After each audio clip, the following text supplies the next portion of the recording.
But tonight isn't just about the book, it's about all of us. It's about our stories, our struggles, and our strengths. And it's also about how we rise and how we step into our power. And that's a tagline of the book. And it's very unrelated to building houses, but it's also very related to building houses. Because when you decide to step into an industry and step into places and spaces where people do not look like you and where they're not always accepting, it can be very difficult. And whether we're doing that in our own careers or not, it's good for you to step into your own individual power. But before we do that, let me ask you a question. What do diamonds, fine wine, and fingerprints all have in common? Does anyone want to take a stab at that? And fingerprints. Tam? None of them are the same. Absolutely. And you know what else, other than their uniqueness? They come from pressure and patience, and they're unique. So diamonds, let's talk about them first. That's one of the things that I love the most. But anyway, diamonds are created, we all do, right? Okay, it's very true, a girl's best friend. So diamonds are created deep underground, in darkness, under extreme pressure, and it takes millions of years for a beautiful stone to be created. When it comes to the richest wine, it comes from grapes grown in tough soils, drought, rocky lands, and a relentless sun.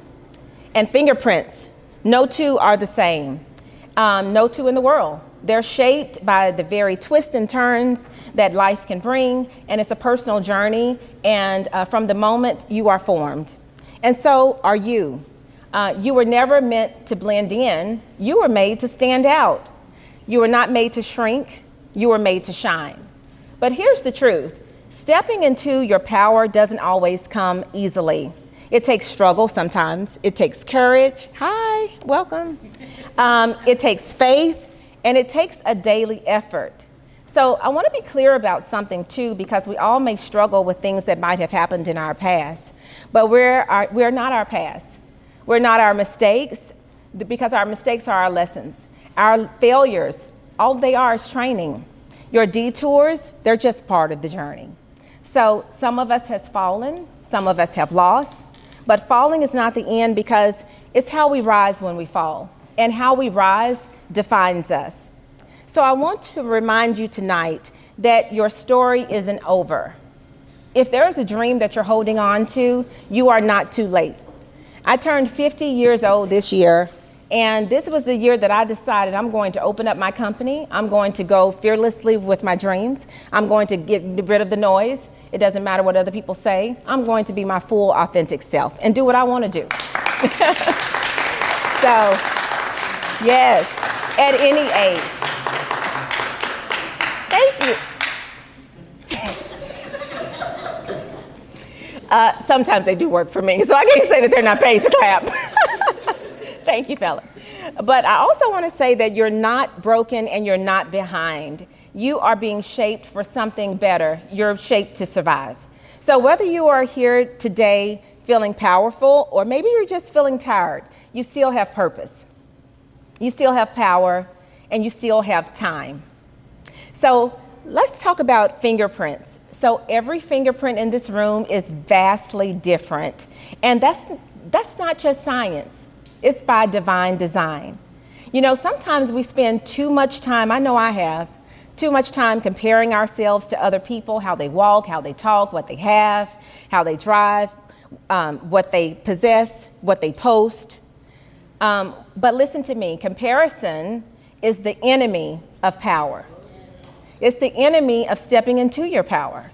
You don't need to be the next anyone. You don't need to be the next person. You just need to be the first and only you, because you're good enough. Your journey may not look like the next person's, nor should it. That doesn't mean you're behind. It means you're building something original. Because one thing that I like to keep in mind, Rod and I have had an unconventional journey, but our unconventional journey has led to remarkable destinations. For some of you who might have known us when we first got married, we struggled. We were on Carnes Avenue and Parkway Boulevard, and I was like, I can't live like this. I just can't do it. I love Orange Mound. I want to rebuild Orange Mound. But that's where we started, and it was very difficult. But we took in the hard work. We were balanced. We kept our Heavenly Father first. But we put in the work and we made the sacrifices, and it paid off. We took a chance on ourselves. But some of the most successful people in the world have had the messiest paths possible, and yet they kept going. So tonight, I want you to take away something. If you don't take away anything else, stop comparing your chapter 3 to someone's chapter 10. Yes. Really need to stay in your own lane. Own your path and walk in it boldly. And let's go back to pressure. Nobody signs up for it. I mean, do you sign up for pressure? Do you sign up for inconvenience and struggle? No. But pressure is not always a curse. It's not. I consider pressure a calling. It's a call to action. You don't have to, you don't know how strong you are until strength is your absolutely only option. You don't know how wise you are until life forces you to figure some stuff out. And you don't discover your power in the easy moments. You discover it when everything is on the line. That's when you determine how powerful you're going to be. So some of the hardest seasons in my life didn't feel like a blessing at the time. And my mom can tell you that. So, lots of times it did not feel like a blessing. It felt like a curse. But looking back, they were shaping me, they were stretching me, and they were preparing me for this moment. And that pressure you're feeling is doing the same to you. You are being molded into something extraordinary. You really are. And you just need to hold on.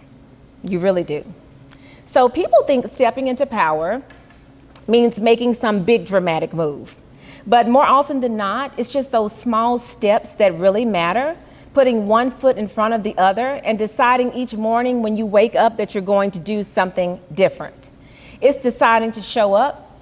It's deciding to make that phone call. It's deciding to submit your manuscript when you think that nobody's going to take you seriously, but then you get a book deal.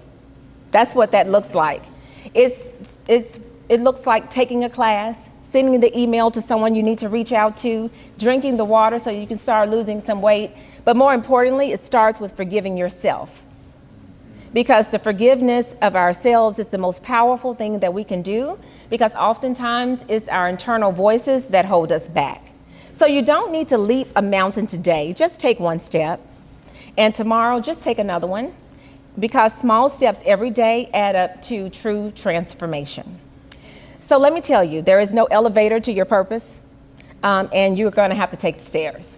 You're just going to have to do it, but you just need to keep climbing, and eventually you will get there. And sometimes you need to take a pause, take a break, have a sit down, but you need to keep climbing because it's no elevator to success, and you'll be stronger and you will be better for it.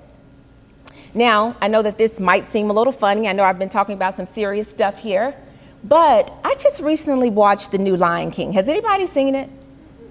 Okay. Yes, Mufasa. And so I watched it with my nephew, Jalen. He was over visiting, and I said, let's pull up and let's watch this. They said it's a really good book. Not a book, movie. And one of the things that I noticed about Mufasa is that he was a brilliant leader. Just some great lessons. Cartoon or not, that lion had some wisdom. He taught us about responsibility, resilience, mentorship, integrity, balance, and legacy. He didn't lead through fear, he led with compassion. He listened, he taught others, he modeled what it means to stand tall even when it's hard, and he faced his fears even when the odds were up against him. But there's one line that stuck with me in all of the Lion King series, and it was, remember who you are. So that's the message I want to leave with you tonight. You don't have to change yourself to be powerful. You need to remember who you are. The child of Memphis, the survivor, the innovator, the community builder, the cycle breaker, the dreamer, and the doer. So power doesn't come from pretending, it just comes from remembering. So let's bring it full circle. Diamonds, wine, and fingerprints, they're all strong. They are valuable, they are rare, and so are you. You were shaped by pressure. You were grown in rough soil. It's not easy living in Memphis. We have a lot of odds against us. We don't have lots of opportunities, and it can be very difficult. So we can consider this as rough soil sometimes. But we were designed to be different. And your story with all the twists and turns are no accident. It's your power. So tonight, I'm not here to tell you to find your power. I'm here to remind you you've always had it. And if you're ready to walk boldly in who you are and in your story, in your past, in your gift, then stand up right now. Let's stand up. Because this moment is yours. And I want you to turn next to the person next to you. Mama, you can stay sitting down if you want to. Mama want to stand in her power too. So let's turn to the person next to you and say, you go, girl, or you go, man.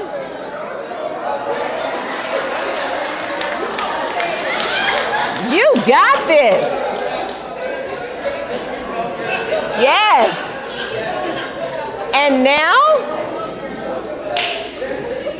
now I want all of you all to step into that power that resides in you. You don't have to change anything. You were powerful the day God created you. Yes. So at this time, I'd like to take any, feel free to take a seat if you like. Thank you for standing up.